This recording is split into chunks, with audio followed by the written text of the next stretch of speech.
Mataan kaninang alas 4 ng umaga yung sentro ng mata ni Bagyong Nando sa layong 245 kilometers silangan ng Calayan sa may Cagayan. Napanatili nito ang super typhoon intensity na may taglay na lakas ng hangin na malapit sa gitna na umaabot ng 205 kilometers per hour at pagbugso na umaabot ng 250 kilometers per hour. Yung movement nito ay west-northwestward sa bilis na 20 kilometers per hour. Sa kasalukuyan, makikita natin dito sa ating latest satellite images na itong cloud bands as well as yung associated na malalakas na hangin na dulot ni Bagyong Nando ay kasalukuyang nakakaapekto sa malaking bahagi ng Hilaga at gitnang Luzon. Samantala, yung southwest monsoon o yung habagat na hinahatak naman o pinapalakas si Bagyong Nando ay magdudulot ng maulap na kalangitan at mga kalat-kalat na pag-ulan at thunderstorms sa iyong araw sa malaking bahagi ng ating bansa. So, for Metro Manila, Southern Luzon, Visayas, and sa Mindanao. Sa kasalukuyan, may binabantayan rin tayong low pressure area sa labas ng ating Philippine Area of Responsibility. Huling namataan ito kaninang alas 4 ng umaga sa layong 1,475 kilometers silangan ng northeastern Mindanao. Maliit yung chance na nasabing low pressure area na maging bagyo within the next 24 hours, pero patuloy yung monitoring natin para sa low pressure area na ito dahil hindi natin inaalis yung posibilidad ng development sa mga susunod na araw. At ito yung ating latest track and intensity forecast para kay Bagyong Nando. So makikita natin dito sa ating track forecast itong area or itong bilog na shaded ng yellow. Ito yung saklaw ng mga malalakas na hangin na dulot ni Bagyong Nando. So makikita natin, no, malaking bahagi na ng Hilaga at Kitang Luzon sakop na dito. So as of now, nakakaranas tayo ng mga pagbugso ng hangin na associated sa bagyo. Samantala, yung typhoon force winds or yung mga malalakas na hangin na concentrated dito sa sentro ng bagyo ay makikita natin dito sa bilog na shaded naman ng pula. Dahil sa patuloy na paggalaw ni Nando generally westward ngayong araw patungo sa Babuyan Islands, inasahan natin ang masungit na panahon over most of northern Luzon. So ayun nga, magpapatuloy po yung generally westward na paggalaw ni Nando within the next 12 hours patungo sa Babuyan Islands. Inasahan natin na mamimaintain or mapapanatili yung lakas nito at hindi rin natin inaalis yung posibilidad na mas lalakas pa ito up to 215 kilometers per hour.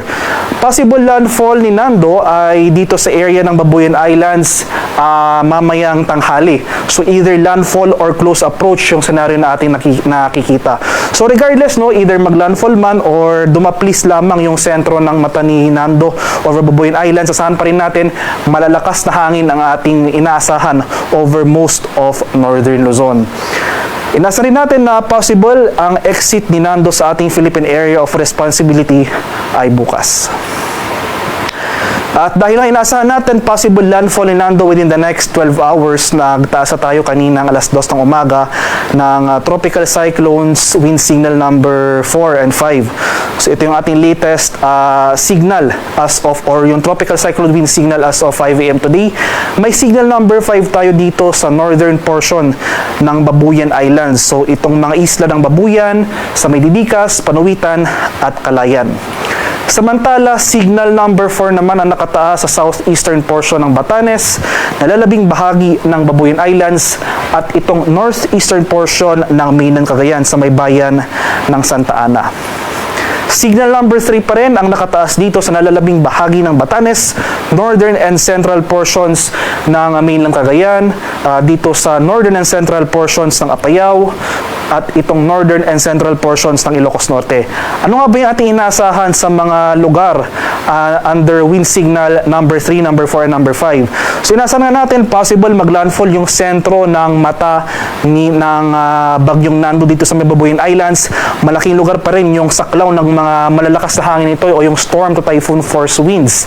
So hopefully sa mga nakaraang oras or sa mga nakaraang araw ay nakapaghanda po tayo sa masungit na panahon for today. Inaasahan natin mas gagrabe pa or mas mag-worsen pa yung weather condition over most of northern Luzon area. So for wind signals 3 pataas, asahan natin yung possible damage sa ating mga buildings, gusali or mga infrastructure. Posibleng masira or lumipad yung ating mga bubong, especially yung mga pader na gawa sa light materials, asahan po natin naguguho yung mga ito. Posible rin na mababasag yung mga salamin ng ating mga bintana as well as yung mga objects sa labas na hindi na secure ng maayos dahil sa malalakas na hangin na dulot ni Bagyong Nando, posibleng lumipad ang mga ito at maging debris or projectile na maaring maka-injure or makamatay. Asahan na rin natin yung mga pananim as well as yung mga malalaking puno at poste ng kuryente. Posible ring matumba. Kaya asahan natin na throughout the passage ni Nando ang disruption sa public infrastructure tulad ng telecommunications, power supply, as well as yung water supply po natin. So posible ring madisrupt yung mga public services na ito, especially areas under wind signals number 3, 4, and 5. So hopefully, patuloy po tayong maging handa at alerto sa masungit na panahon ngayong araw. And signal number 2 naman ang nakataas sa nalalabing bahagi ng Cagayan, dito sa may Isabela, rest of Apayao, dito sa may Abra, sa bahagi ng Kalinga, Mountain Province, Ifugao, dito sa northern portion ng Benguet, northeastern portion ng Nueva Vizcaya, nalalabing bahagi ng Ilocos Norte, Ilocos Sur, itong northern portion ng La Union. Signal number 1 naman ang nakataas dito sa areas ng Cagayan, dito sa area ng Pangasinan, nalalabing bahagi ng Benguet, nalalabing bahagi ng Nueva Vizcaya, nalalabing bahagi ng Quirino, Aurora, dito sa may Nueva Ecija, Pangasinan, Zambales, Tarlac, Pampanga, Bulacan at itong northern portion ng Quezon area.